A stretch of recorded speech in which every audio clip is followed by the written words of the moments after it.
Corresponsales en línea, profesionales de primera, todos juntos en la 1110. Ciencia en Corresponsales en línea. Científicos que mejoran la calidad de vida.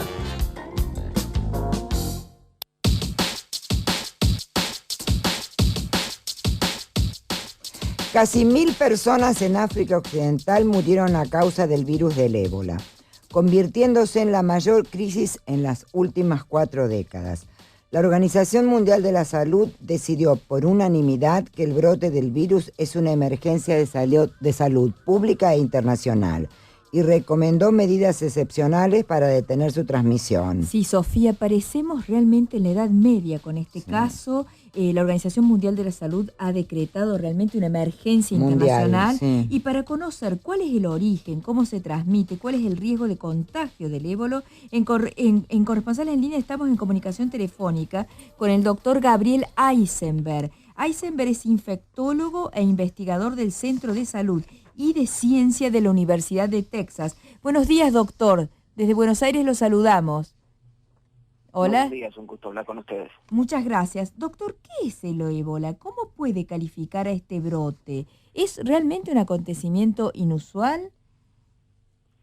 El ébola es un virus que se supone que crece en especies salvajes, particularmente de los murciélagos de la fruta.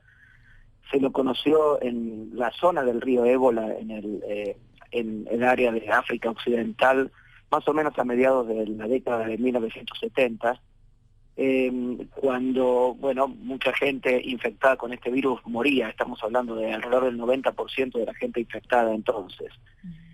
El contagio ocurría cuando la gente contactaba aparentemente primariamente con estos animales y luego de persona a persona cuando contactaba gente susceptible con otras personas que ya estuvieran enfermas, particularmente con sus secreciones.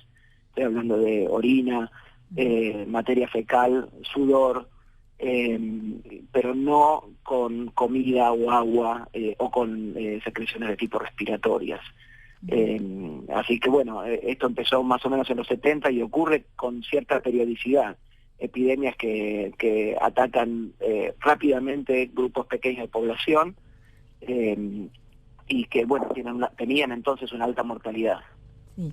Paula Lugones desde Washington. ¿Cómo le va, doctora Eisenberg? Mucho gusto. Dígame, ¿cómo se transmite? Acaba de decirlo, a través de secreciones, etcétera, ¿no? Pero ¿por qué la enfermedad se convirtió en un problema rural, como fue al comienzo, a una infección en grandes ciudades, como es el caso de Nigeria?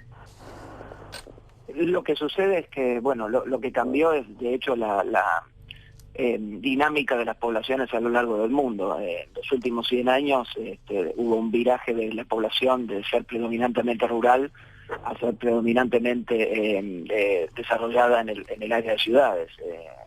Estamos hablando de que al comienzo del siglo XX el 80% de la gente vivía en el campo. En este momento es al revés, 80% de la gente a lo largo del mundo, particularmente el mundo desarrollado, vive en las grandes ciudades.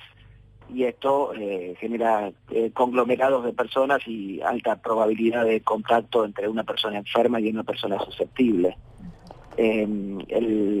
Digamos, hay dos ventajas que evitan que la transmisión sea más rápida que lo que es. Por un lado, el hecho de que este virus no se traspase por vía respiratoria, como es el caso de la gripe, hace que la eficiencia de transmisión sea un poquitito menor, pero solo un poco menor, porque si hay mucha gente en contacto con otra gente, otras secreciones te vuelven infectantes. Dígame, perdón, doctor, sí. Sí, no, decía que lo otro es que lamentablemente mata mucha gente muy rápido, con lo cual las personas potencialmente susceptibles identifican al enfermo más rápido y cuando uno sabe que esta es una enfermedad mortal trata de evitar el contacto, ¿no?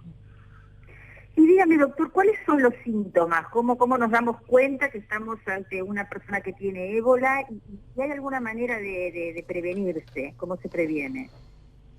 Los síntomas son, al comienzo, un tanto inespecíficos. Fiebre alta, dolores articulares, en ese sentido muy parecido a un cuadro gripal.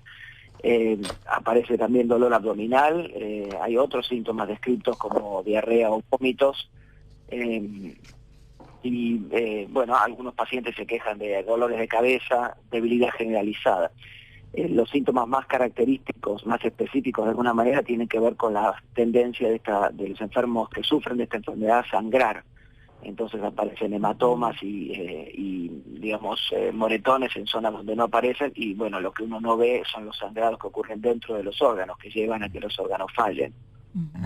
Y dígame, ¿cuál es el riesgo real de que el ébola se expanda a otros continentes y se convierta en una epidemia global?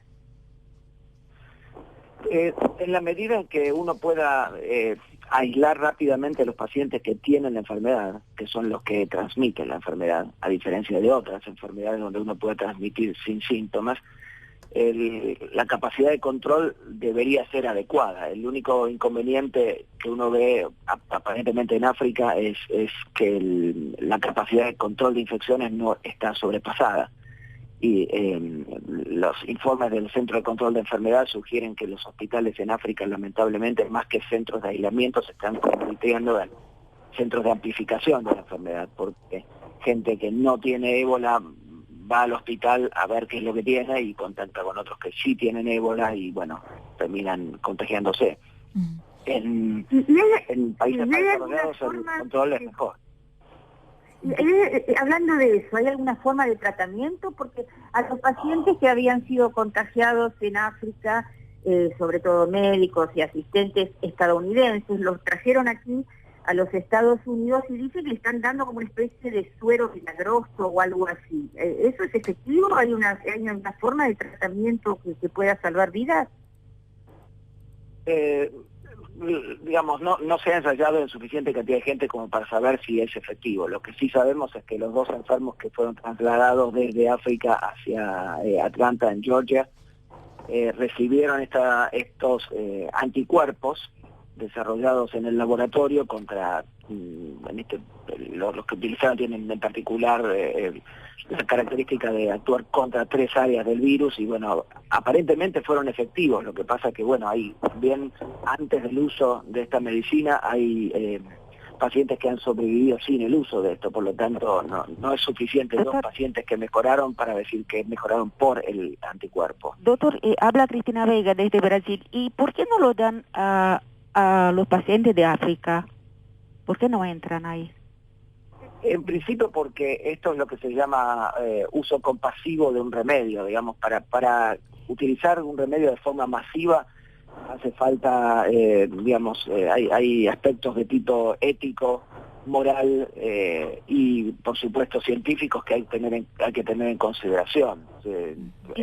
Por otra parte, la disponibilidad de este suero no es masiva, por lo tanto, estos 2 pacientes norteamericanos han firmado permisos especiales para utilizar una droga que todavía está en desarrollo, aún sin saber qué era lo que iba a pasar con ellos. Es decir, si estas personas, en lugar de haber mejorado, hubieran muerto, creo que no estaríamos preguntándonos por qué ellos recibieron este medio, ¿no? Sí, ¿y hay otros ensayos clínicos que se están desarrollando en este momento?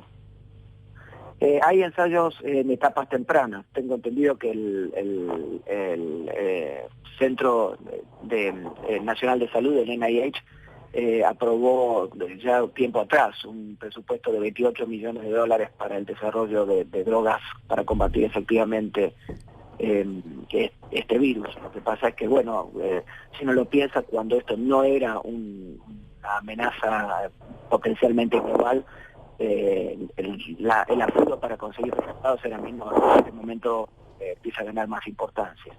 Bueno, muchísimas... Una última, perdón, Sofía, le querría hacer una última pregunta al doctor. Quería saber si en la Argentina, si él sabe, si en la Argentina están haciendo alguna campaña de prevención, están tomando algunas medidas, brevemente. Yo no estoy al tanto de que haya campañas en la Argentina.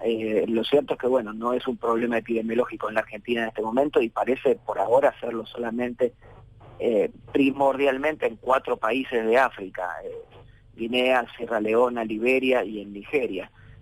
digamos, es un tema que compromete a los países desarrollados por el riesgo que genera, pero no necesariamente creo que vale la pena alarmar a países donde no hay casos. Bueno, muchísimas gracias, doctor Gabriel Eisenberg, infectólogo e investigador del Centro de Salud y Ciencias de la Universidad de Texas. Gracias por estar con Corresponsales en Línea. Buenos días. Gracias a ustedes. Buen día.